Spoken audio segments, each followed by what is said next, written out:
ओम शांति।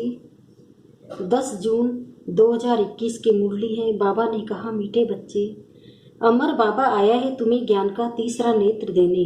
अभी तुम तीनों कालों और तीनों लोकों को जानते हो। प्रश्न है, रूहानी बाप रूहों को वर्षा किस आधार पर देते हैं? उत्तर, पढ़ाई के आधार पर। जो बच्चे अच्छी रीति पढ़ते हैं, देह अभिमान को छोड़ देह अभिमानी रहने का पुरुषार्थ करते हैं, उन्हें ही बाप का वर्षा मिलता है। लौकिक बाप सिर्फ बच्चों को वर्षा देते, लेकिन पारलौकिक बाप का संबंध रूहों से है, इसलिए रूहों को वर्षा देते हैं। गीत है, भोलेनाथ से निराला, शंभुनाथ से निराला कोई और नहीं, ऐसी बिगड़ी बनाने वाला कोई और नहीं। ओम शांति। रूहानी बच्चे रूहानी बाप से अमर कथा सुन रहे हैं।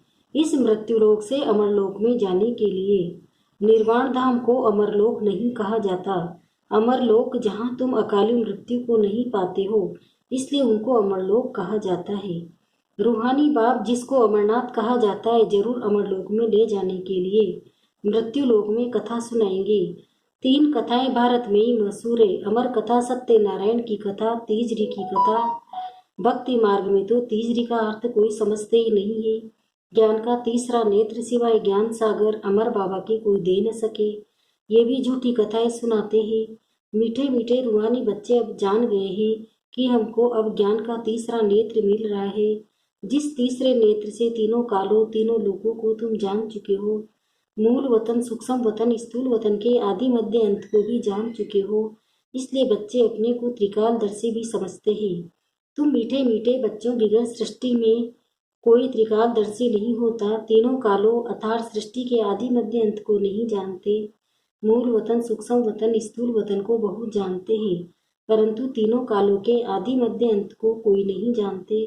अब मीठे मीठे रूहानी बच्चे रूहानी बाप से सुन रहे हैं। हम उनके बच्चे बने हैं। एक ही बार तुम रूहानी बच्चों को रूहानी बाप मिला है। रूहों को पढ़ाते हैं और देह अभिमानी होने के कारण कहते हैं, मैं ये पढ़ता हूँ, मैं ये करता हूँ। देह अभिमान आ जाता है। अभी इस संगम पर रूहानी बाप आकर रूहानी बच्चों को कहते हैं, तुम अच्छी रीति पढ़ो। बाप से हर एक बच्चा वर्षा लेने का हकदार है, क्योंकि सब रूहानी बच्चे होना। लौकिक संबंध में सिर्फ बच्चा वर्षे का हकदार बनता है। इस पारलौकिक संबंध से में सभी बच्चों रूहों को वर्षा मिलता है। अमरनाथ की भी कथा सुनाते हैं। कहते हैं, पार्वती को पहाड़ी पर कंदराओं में जाकर कथा सुनाई। ये तो रोंग है ना। अब तुम बच्चे जानते हो झूठ क्या है, सच क्या है। सच तो जरूर सच्चा बच्चा ही सुनाएंगे, बाबा सुनाएंगे। बाप एक ही बात सच सुनाए सचखंड का मालिक बनाते हैं। तुम जानते हो इस झूठ खंड को आग लगनी है। ये जो कुछ देखने में आता है ये नहीं रहेगा। बाकी समय बाकी थोड़ा है। यह शिव बाबा का ज्ञान यज्ञ है। जैसे लौकिक संबंध में भी बाप यज्ञ रचते हैं, कोई रुद्र यज्ञ रचते हैं, कोई गीता यज्ञ, कोई रामायण यज्ञ रचते हैं। ये है शिव बाबा व रुद्र ज्ञान यज्ञ। ये अंतिम यज्ञ है। तुम जानते हो हम अमरपुरी में अब जा रहे हैं। बाकी थोड़े मिनट अब रास्ता है। कोई भी मनुष्य को ये पता नहीं है। वह तो कह देते हैं, मृत्यु लोक से अमरलोक में जाने के लिए 40,000 वर्ष अभी पड़े हैं। अमर लोक सत्य को कहा जाता है। तुम बच्चों को अभी बाबा सम्मुख बैठ अमर कथा, तीजरी की कथा, सत्यनारायण की कथा सुना रहे हैं। भक्ति मार्ग में क्या क्या होता है वह तो देखा। भक्ति मार्ग का कितना विस्तार है। जैसे झाड़ का बड़ा विस्तार होता है, वैसे ही भक्ति का भी बड़ा कर्मकांड का झाड़ है। यज्ञ, व्रत, नेम, तप, जप आदि कितना करते हैं। इस जन्म के भक्त तो बहुत बैठे हैं। मनुष्य की वृद्धि होती रहती है। तुम भक्ति मार्ग में आए हो, तब से दूसरे धर्म स्थापन हुए हैं। हर एक का अपने धर्म से कनेक्शन है। हर एक की रस्म रिवाज अलग है। भारत अमरपुरी था, भारत अब मृत्यु लोक है। तुम आदि सनातन देवी देवता धर्म वाले थे, परंतु अब पतित होने के कारण तुम अपने को देवता कहला नहीं सकते। यह तुमको भूल गया है कि हम सो देवता थे। जैसे कहते हैं, क्राइस्ट ने हमारा धर्म स्थापन किया तो हमारे क्रिश्चियन चले आए। ऐसे नहीं कि यूरोपियन धर्म के हैं। वैसे तुम हिंदुस्तान में रहने वाले अथवा भारत में रहने वाले देवी देवता धर्म के हो, परंतु अपने को देवता कहला नहीं सकते। समझते हो हम तो पापी, नीच, कंगाल, भिखारी है। भक्ति मार्ग में मनुष्य दुखी होते हैं तो बाप को ही पुकारते हैं। यह सिर्फ तुम ब्राह्मण बच्चे ही जानते हो, कि जिस बाप को पुकारते आए हैं वो हमको बेहद का वर्षा देने के लिए अमर कथा सुना रहे हैं। हम अमरपुरी के मालिक बनने वाले हैं। अमरपुरी को स्वर्ग कहा जाता है। तुम कहेंगे हम स्वर्गवासी बनने के लिए पुरुषार्थ कर रहे हैं। कलयुग में मनुष्य मरते हैं तो कहते हैं स्वर्गवासी हुआ। अब उसने कोई स्वर्ग में जाने के लिए पुरुषार्थ थोड़ी किया। तुम तो पुरुषार्थ कर रहे हो अमरपुरी बैकुंठ में जाने के लिए। पुरुषार्थ कराने वाला कौन? अमर बाबा, जिसको अमर कथा भी कहा जाता है। इस यज्ञ को पाठशाला भी कहा जाता है। दूसरे कोई पाठशाला को यज्ञ नहीं कहा जाता।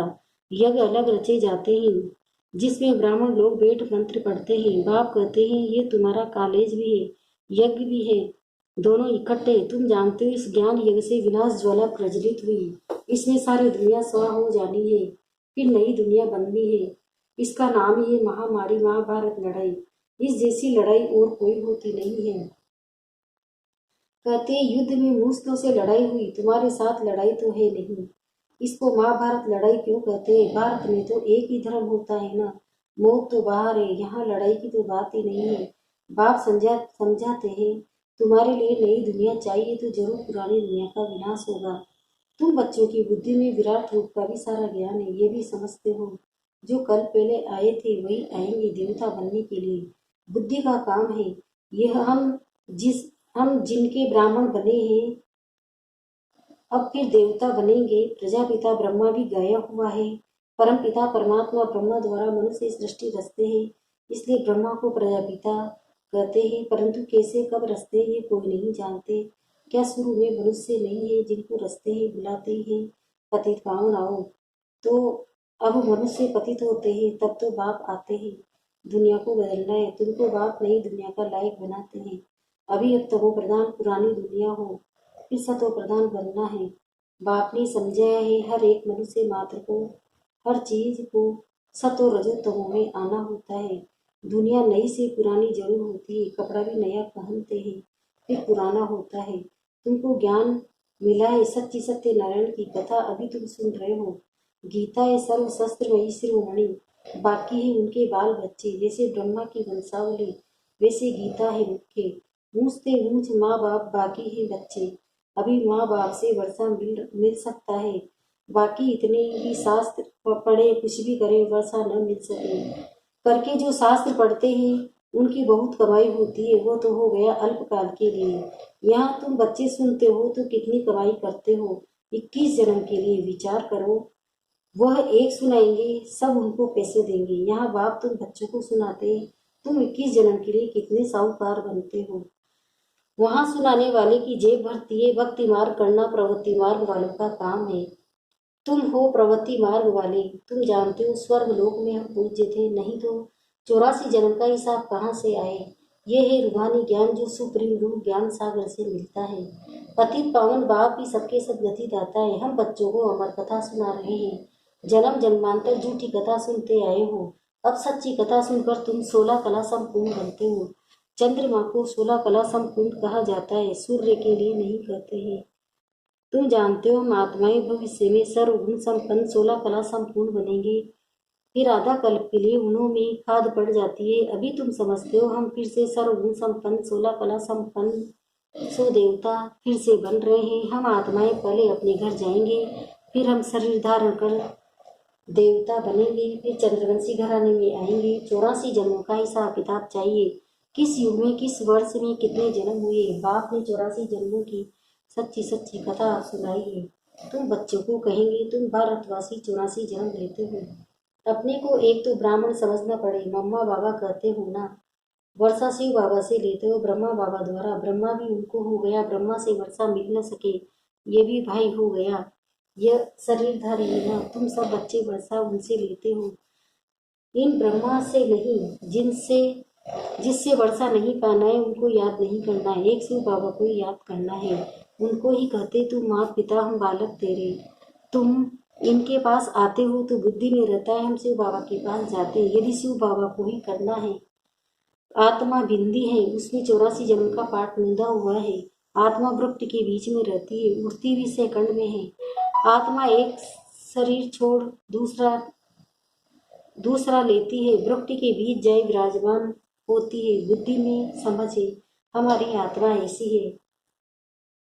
सतयुग में तो कोई चीज ऐसी देखने की आस नहीं रहती। आत्मा को देख सकते हैं दिव्य दृष्टि से। कोई इन आंखों से देखने की बात नहीं है। भक्ति मार्ग में साक्षात्कार करते हैं। जैसे रामकृष्ण का शिष्य विवेकानंद था, उसने बताया, मैं सामने बैठा था तो उनकी आत्मा निकल मेरे भी प्रवेश हो गई। ऐसे कोई होता नहीं है। आत्मा कैसे एक शरीर छोड़ दूसरे में प्रवेश करती है, सब बातें तुम बच्चों को समझाई जाती है। अभी तुम समझते हो अमर लोक में जाने के लिए पुरुषार्थ कर रहे हैं। अमर लोक में हम जन्म लेंगे, वहाँ हम गर्भ महल में होंगे। यहाँ तो गर्भ जेल में बहुत त्राई त्राई करते हैं। अब अल्पकाल के लिए बाबा हमको सब दुखों से छुड़ाते हैं, तो कितना प्यार से ऐसे बाबा को याद करना चाहिए। अच्छा, मीठे मीठे सिकिल्दे बच्चों प्रति माता पिता बाप दादा का याद प्यार और गुड मॉर्निंग। रूहानी बाप की रूहानी बच्चों को नमस्ते। हम रूहानी बच्चों की भी रूहानी माता पिता बाप दादा को याद प्यार गुड मॉर्निंग, नमस्ते नमस्ते नमस्ते। शुक्रिया बाबा, शुक्रिया आपका। पदमा पदम शुक्रिया। धारणा के लिए कैसा है? पहला है स्वयं को रूह समझ रूहानी बाप से पढ़कर पूरा वर्षा लेना है, सचखंड का मालिक बनने के लिए सच्ची कथा सुननी और सुनानी। दूसरा, जिस बाप से बेहद का वर्षा मिलता है उसे याद करना है, किसी देहधारी को नहीं। इस पुरानी दुनिया को आग लगनी है, इसलिए इसे देखते भी नहीं देखना है। वरदान, मन मनाभव मतलब बाबा की याद की विधि द्वारा मन रस की स्थिति का अनुभव करने और कराने वाले सर्वबंधन मुक्त भव।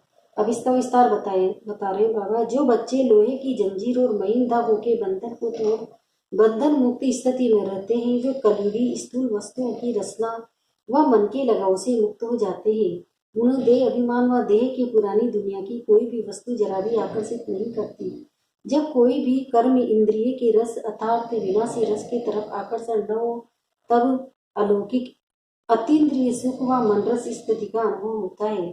इसके लिए निरंतर मन मनाभव की स्थिति चाहिए। स्लोगन, सच्ची सेवा वह है जिसमें सर्व की दुआओं के साथ खुशी की अनुभूति। ओम शांति। ओम शांति।